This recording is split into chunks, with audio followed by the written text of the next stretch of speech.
বাংলাদেশের ভূরাজনৈতিক বাস্তবতা এবং আধুনিক যুদ্ধনীতির প্রেক্ষাপটে একটি প্রশ্ন দীর্ঘদিন ধরেই মাথাচাড়া দিয়ে উঠেছিল। আমাদের প্রতিরক্ষা কাঠামো আসলে কতটা প্রস্তুত? अस्सलामुअलैकुम वीवर, फिर से बहुत ही ज़्यादा इम्पोर्टेंट वीडियो है। Submarine, fighter jet, tank Bangladesh में क्या मैन्युफैक्चर किए जाएंगे, बांग्लादेश में ही मेड किए जा सकते हैं क्या वीवर, फ्यूचर में ऐसा हो सकता है। आज की वीडियो बहुत ही ज़्यादा इम्पोर्टेंट है, तो without wasting the time video को स्टार्ट करते हैं। বাংলাদেশের ভূরাজনৈতিক বাস্তবতা এবং আধুনিক যুদ্ধনীতির প্রেক্ষাপটে একটি প্রশ্ন দীর্ঘদিন ধরেই মাথাচাড়া দিয়ে উঠেছিল।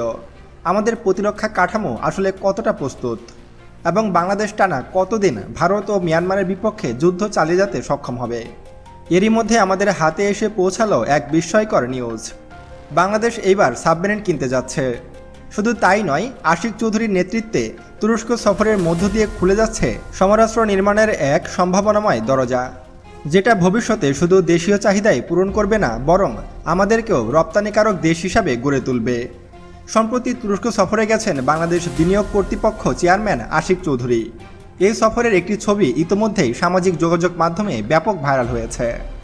এই সফরে আশিক চৌধুরীকে দেখা যায় হাতে এক স্টাইলে তুর্কি রাইফেল ধরে আছেন।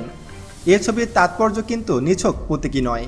কয়েকদিন আগেই তিনি ঘোষণা দিয়েছিলেন বাংলাদেশে তৈরি হবে মেড ইন বাংলাদেশ সমরাস্ত্র। এবার দেখা যাচ্ছে তিনি বাস্তবেই বড় পদক্ষেপ নিচ্ছেন। এই তুর্কি সফরে আশিক চৌধুরীর নেতৃত্বে একটি উচ্চ পর্যায়ের প্রতিনিধি দল তুরস্কের শীর্ষ প্রতিরক্ষা প্রতিষ্ঠান mechanical and chemical industry corporation MKE পরিদর্শন করেন। এই প্রতিষ্ঠানটি শুধু তুরস্কেই নয়, গোটা বিশ্বে তাদের শক্তিশালী অস্ত্র রপ্তানির জন্য পরিচিত। তারা তৈরি করে অ্যাসল্ট রাইফেলস, হাউজার, মিসাইল, এরিয়াল বোমা, বিস্ফোরক, এমনকি ট্যাঙ্কের মতো ভারী অস্ত্র। বিশ্বের 40টিরও বেশি দেশে এই কোম্পানি তাদের অস্ত্র সরবরাহ করে থাকে। এবং সবচেয়ে গুরুত্বপূর্ণ ব্যাপার হচ্ছে এই প্রতিষ্ঠান থেকেই তৈরি 105 mm হাউজার আর্টিলারি সিস্টেম ইতিমধ্যেই বাংলাদেশ সেনাবাহিনী ডেলিভারি পেয়েছে, যেগুলো ভারতের বিপক্ষে যুদ্ধে গুরুত্বপূর্ণ ভূমিকা রাখবে বাংলাদেশ সেনাবাহিনীর। আপনারা হয়তো জানেন যে ইতিমধ্যেই কিন্তু বাংলাদেশ কয়েক রেজিমেন্টের এই ধরনের হাউজার আর্টিলারি সিস্টেম পেয়েছে, যেগুলো হালকা ওজনের। ফলে এইসব হাউজার আর্টিলারিকে খুব সহজেই হেলিকপ্টারের মাধ্যমে এক স্থান থেকে অন্য স্থানে বহন করা যায়, যা যুদ্ধক্ষেত্রে গুরুত্বপূর্ণ ভূমিকা পালন করতে সক্ষম। আশিক চৌধুরীর এই সফর এবং তুরস্কের প্রতিনিধিদের মধ্যে একটি গুরুত্বপূর্ণ আলোচনা হয়েছে।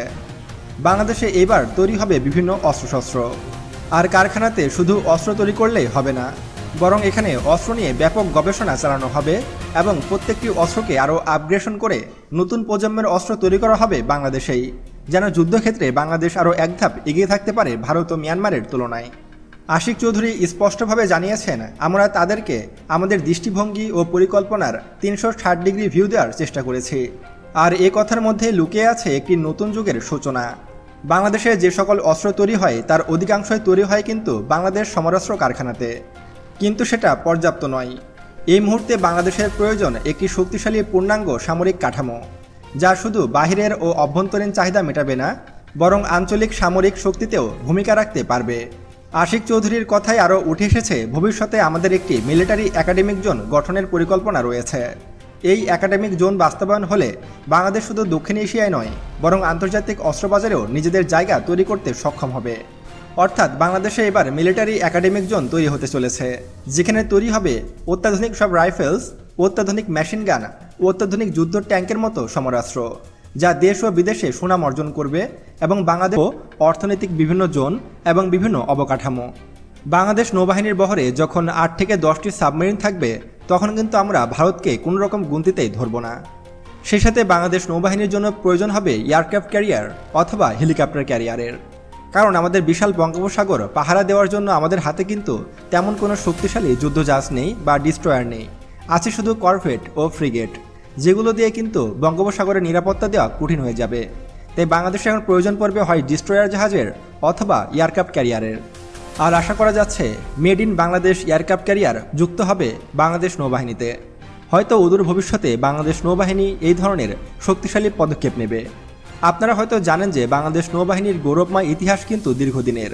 প্রাচীনকালে যখন তুরস্ক পুরো পৃথিবী শাসন করত, অর্থাৎ অটোমান সাম্রাজ্য, তখন কিন্তু অটোমানদের জন্য বাংলাদেশের চট্টগ্রামে কাঠের জাহাজ তৈরি করা হতো, যেগুলো যুদ্ধক্ষেত্রে ব্যবহার করত তুরস্ক। এবং তুরস্ক যেহেতু মুসলিম দেশ এবং বাংলাদেশও মুসলিম দেশ, সেহেতু তুরস্কের সাথে আমাদের সম্পর্ক কিন্তু দীর্ঘদিনের এবং ঘনিষ্ঠ একটি সম্পর্ক রয়েছে তুরস্কের সাথে। এবং তুরস্কই বাংলাদেশের জন্য একমাত্র এমন দেশ যারা বিনা স্বার্থে বাংলাদেশকে বিভিন্ন অস্ত্র তৈরির প্রযুক্তি দিতে আগ্রহী এবং বাংলাদেশকে বিনা স্বার্থে अमेजिंग वीवर, अगर ऐसा हुआ बांग्लादेश में ही फाइटर जेट सबमरीन को मेड किया गया, साथ में टैंक और जितने भी आर्मी के रिलेटेड इंपॉर्टेंट और पावरफुल किस्म की वेपन है उनको अगर मेड किया जाए तो ये बांग्लादेश के लिए बहुत बड़ी गुड न्यूज़ साबित हो सकती है। बांग्लादेश में ही अगर फाइटर जेट को मेड किया गया तो ये बहुत ही ज़बरदस्त किस्म का इकदाम होगा। मिलते हैं आपसे नेक्स्ट वीडियो में इंशाल्लाह, तब तक के लिए अल्लाह हाफिज़।